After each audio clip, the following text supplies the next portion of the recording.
Rome has fallen. It has been 800 years. It is a time for rebirth. Enter the 14th century, the birthplace of the rebirth or Renaissance. Florence, Italy.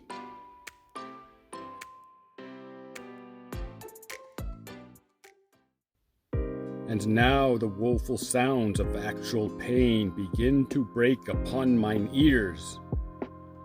I am now come to where much wailing smite me. I reach a region silent of all light. A Catholic church with a Star of David. A man accused of heresy and imprisoned by the church. That would take over 350 years to resolve. A bridge spared during World War II. An artist's significant change in rendition of a famous king. Florence is a city cloaked in mystery. And unfortunately, we are yet to understand.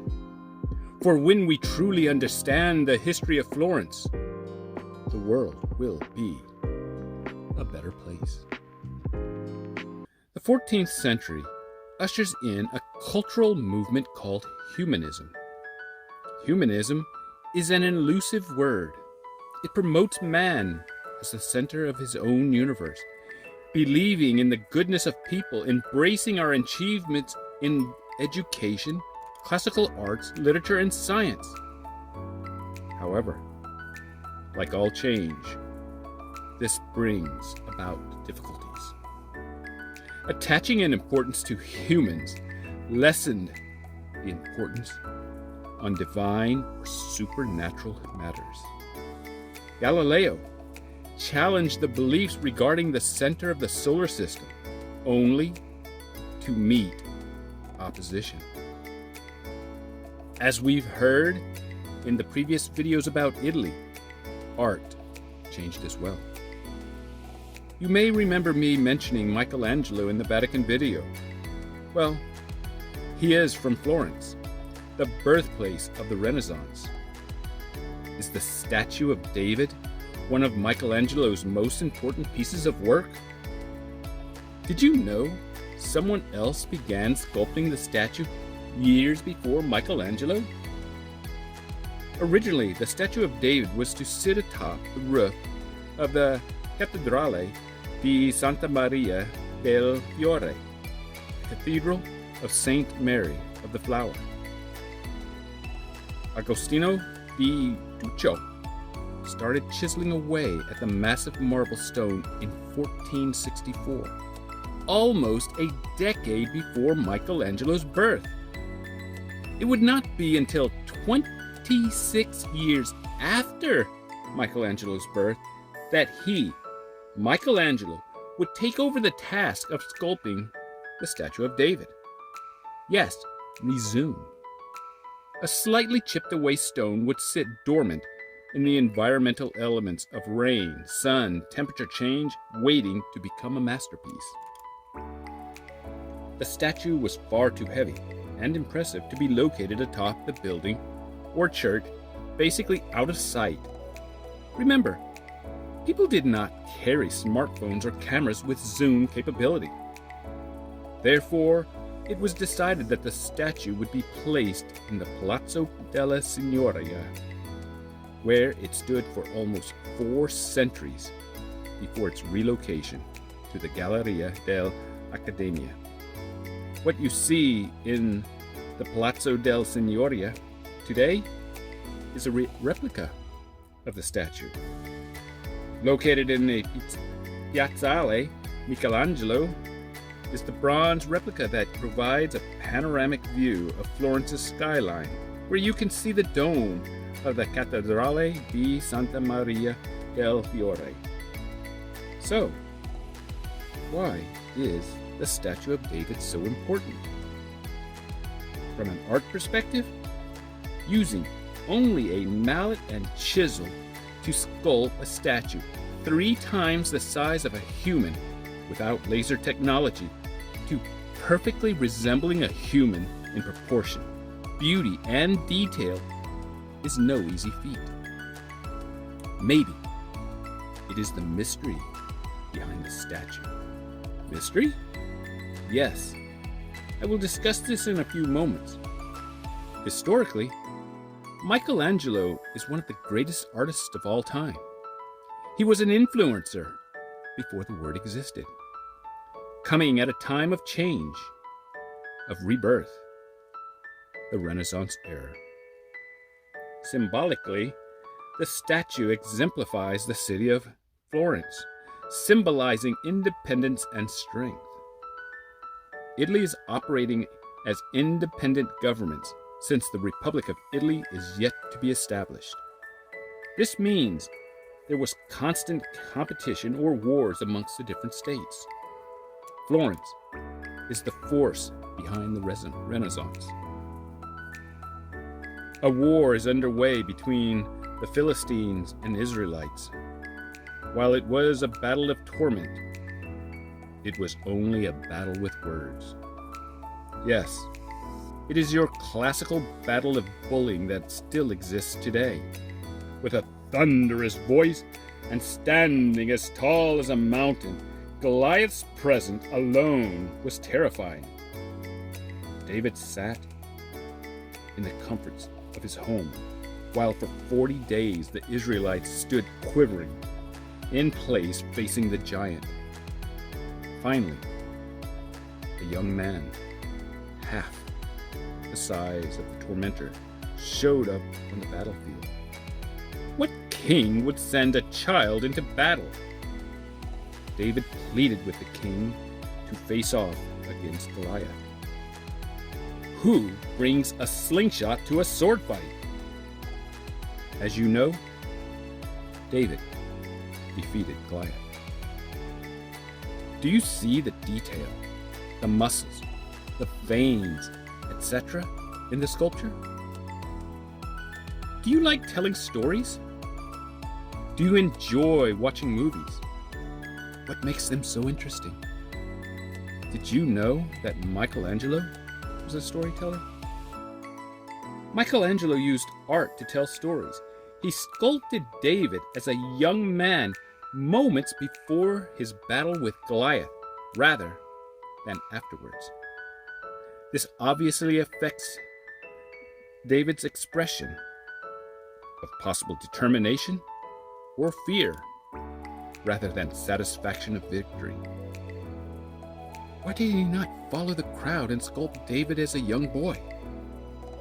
Why before the battle and not during or afterwards? People think the statue is proportional, but yet David's right hand is larger than normal. His eyes are not tracking perfectly. Finally, why did two other artists abandon sculpting the statue? David's Michelangelo is 17 feet tall and weighs more than 12,000 pounds or 3 cars. Moreover, it is sculpted from a single block of white marble. Besides Agostino, another sculptor was commissioned with the statue of David before Michelangelo was asked to finish the job. The massive block of marble was deemed unworthy, impure of such a task due to the poor quality and instability. The left arm of the statue broke after its completion, not because of poor quality or imperfections, but because of physical damage from a revolt or uprising. Michelangelo was left-handed, but sculptors used both hands. He was not handsome. The statue was supposed to be placed above the ground, high above the ground. David was not around to pose for the statue. It is possible that a young 26-year-old Michelangelo modeled a statue of David in his likeness or desired likeness. Maybe the height was a factor. David's head does have a twist, and there are two sides from which the statue can be approached. What did Michelangelo know that others do not? Maybe it is the mystery, or Michelangelo's desire of allure depicted in the statue that makes the statue of David so popular. Do you remember in the Vatican video me discussing churches, cathedrals, and basilicas? The Duomo of Florence, Santa Maria del Fiore Cathedral, or the Florence Cathedral. In Italian, Duomo di Firenze, is the church of the bishop in the city of Florence. It is one of the Italian Renaissance churches. History and research are amazing. This Florentine cathedral is one of the largest churches in Christianity. In some places, it is said that there are only two churches larger than the Florence Cathedral: the Basilica of St. Peter in the Vatican City and St. Paul's Cathedral in London. However, some research contradicts this by not even listing the cathedral in the top 10. Its name derives from the lily, the symbol of Florence, and the ancient name of the town called Florence. In the Venice video, I discussed the design of the Basilica di San Marco. Do you remember me saying it was designed in the shape of a cross? The same is true of the Duomo Cathedral of Florence. Do you see the statues high in the facade of the building? Who are they? Are they biblical characters such as David? Although the original plan was to use biblical characters, that idea changed. There are numerous statues, aren't there? Do you remember in the Colosseum video me mentioning Roman engineering? It was still difficult in the 14th century to determine if the engineering was luck or not. The Colosseum was already deteriorating, as was the Pantheon. Building size was a characteristic of wealth and power. Florence was competing with the other territories of Italy and the Papal States. Many of these buildings were so large and complex that the original architects died before completion. The same is true of the Duomo of Florence. The statues high in the facade of the building represent many decades of building the cathedral. These are the architects of the Duomo of Florence. Construction began in 1296, 2 centuries before St. Peter's Basilica. We are changing from Gothic to Renaissance. Its design is horizontal, emphasizing length and width rather than height. Dome construction was still in its infancy. Pantheon in Rome would be a competitor of the Florence Cathedral. Besides, it was 1,000 years earlier that the unsupported dome was built.